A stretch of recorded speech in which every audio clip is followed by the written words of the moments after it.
ಇನ್ನು ಹೇಮಾವತಿ ಲಿಂಕ್ ಕೆನಾಲ್ಗೆ ಸಂಬಂಧಪಟ್ಟ ಹಾಗೆ ತುಮಕೂರು ಮಾಗಡಿ ಇವ್ರ ನಡುವೆ ಎಲ್ಲ ಏನೇನು ಗೊಂದಲ ಆಗ್ತಾ ಇದೆ ಅನ್ನೋದನ್ನ ನೀವು ಗಮನಿಸ್ತಾ ಇದ್ದೀರಾ. ಇವತ್ತು ನೋಡಿ ಬಹಳ ಏರು ಧ್ವನಿಯಲ್ಲಿ ಇದಕ್ಕೆ ಸಂಬಂಧಪಟ್ಟ ಹಾಗೆ ಗಲಾಟೆ ಆಗಿದೆ. ವಿಧಾನಸೌಧದಲ್ಲಿ ಡಿಸಿಎಂ ಡಿಕೆ ಶಿವಕುಮಾರ್ ನೇತೃತ್ವದಲ್ಲಿ ಇವತ್ತು ಸಭೆ ನಡೆದಿದೆ. ಈ ಸಂದರ್ಭದಲ್ಲಿ ತುಮಕೂರು ನಾಯಕರುಗಳ ಮೇಲೆ ಬಾಲಕೃಷ್ಣ ಮುಗಿಬಿದ್ರು.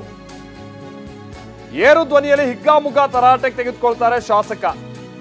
ನೀರು ಬಿಡೋಕೆ ನಮಗೆ ಅಭ್ಯಂತರ ಇಲ್ಲ, ಆದ್ರೆ ಯಾವ್ದಾವ್ದೋ ರೂಟ್ ನಲ್ಲಿ ನೀರು ಒಯ್ಯೋಕೆ ಹೋದ್ರೆ ಹೇಗೆ ಅಂತ ಬಿಜೆಪಿ ಶಾಸಕ ಸುರೇಶ್ ಗೌಡ ಪ್ರಶ್ನೆ ಮಾಡ್ತಾರಂತೆ. ಸುರೇಶ್ ಗೌಡ ಮಾತಿಗೆ ಟಿ.ಬಿ. ಜಯಚಂದ್ರ ಅವರು ಕೂಡ ಧ್ವನಿಗೂಡಿಸ್ತಾರೆ. ಅಲ್ಲಿಗೆ ಕಾಂಗ್ರೆಸ್ ಹಾಗೆ ಬಿಜೆಪಿ ಇಬ್ರು ಒಟ್ಟಾಗಿ ಈ ರೀತಿಯ ಅಂತ ರೂಟ್ ನಲ್ಲೆಲ್ಲ ಹೋಗೋದು ಸರಿಯಲ್ಲ ಅಂತ ಹೇಳ್ತಾರೆ. ಆಗ ಶುರುವಾಗುತ್ತೆ ನೋಡಿ ಮಾಗಡಿ ಬಾಲಕೃಷ್ಣ ಅವರ ಕೆಂಡಾಮಂಡಲದ ಮಾತುಗಳು.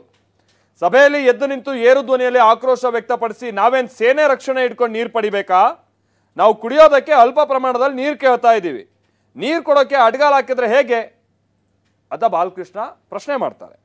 ಈ ವೇಳೆ ಡಿಸಿಎಂ ಡಿಕೆ ಶಿವಕುಮಾರ್ ಮಧ್ಯಪ್ರವೇಶ ಮಾಡಿ ಎಲ್ಲರನ್ನೂ ಸಮಾಧಾನ ಪಡಿಸುವ ಪ್ರಯತ್ನವನ್ನ ಮಾಡಿದ್ರು ಅನ್ನುವಂಥದ್ದು ಗೊತ್ತಾಗ್ತಾ ಇದೆ. ಇದು ಹೇಮಾವತಿ ಲಿಂಕ್ ಕೆನಾಲ್ಗೆ ಸಂಬಂಧಪಟ್ಟ ಹಾಗೆ ಎಸ್.ಎಂ. ಕೃಷ್ಣ ಅವಧಿಯಲ್ಲಿ ನೀವು ಮಾಡಿದ್ದೇನು?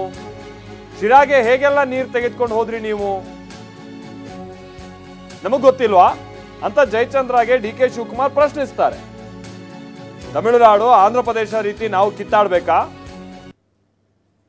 ನಾವೆಲ್ಲರೂ ಏನು ಯಾರು ಬಾಲಕೃಷ್ಣ ಅವ್ರು ಹೇಳ್ತಾರಲ್ಲ, ನಾವೆಲ್ಲ ಏನು ಸೇನೆ ಹಿಡ್ಕೊಂಡು ನೀರು ಪಡಿಬೇಕಾ ಅಂತ. ಆಗ ಡಿ ಕೆ ಶಿವಕುಮಾರ್ ಅವರು ಮಧ್ಯಪ್ರವೇಶ ಮಾಡಿ, ಹಿಂದೆ ಶಿರಾಗ್ ನೀವು ಹೆಂಗ್ ನೀರು ತೆಗೆದುಕೊಂಡು ಹೋಗಿದ್ರಿ ಅಂತ ಟಿ.ಬಿ. ಜಯಚಂದ್ರ ಅವರಿಗೆ ಪ್ರಶ್ನೆ ಮಾಡಿ ಸಮಾಧಾನದ ಮಾತುಗಳನ್ನು ಆಡ್ಬೇಕು ನೀವೆಲ್ಲ. ಹಿಂಗೆಲ್ಲ ಏರ್ ಧ್ವನಿಯಲ್ಲಿ ಈ ರೀತಿಯಾದಂಥದ್ದೆಲ್ಲ ಪ್ರಶ್ನೆ ಮಾಡಿದ್ರೆ ನಮಗೂ ಮಾತಾಡೋಕೆ ಗೊತ್ತು.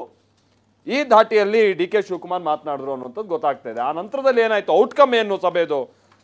ಎಲ್ಲರೂ ಕನ್ವಿನ್ಸ್ ಆಗಿದಾರಾ ಅಥವಾ ಈ ಗೊಂದಲ ಹಿಂಗೆ ಮುಂದುವರಿಯುತ್ತಾ? ಇದನ್ನಷ್ಟೇ ಗೊತ್ತಾಗಬೇಕಾಗಿರುವಂಥದ್ದು.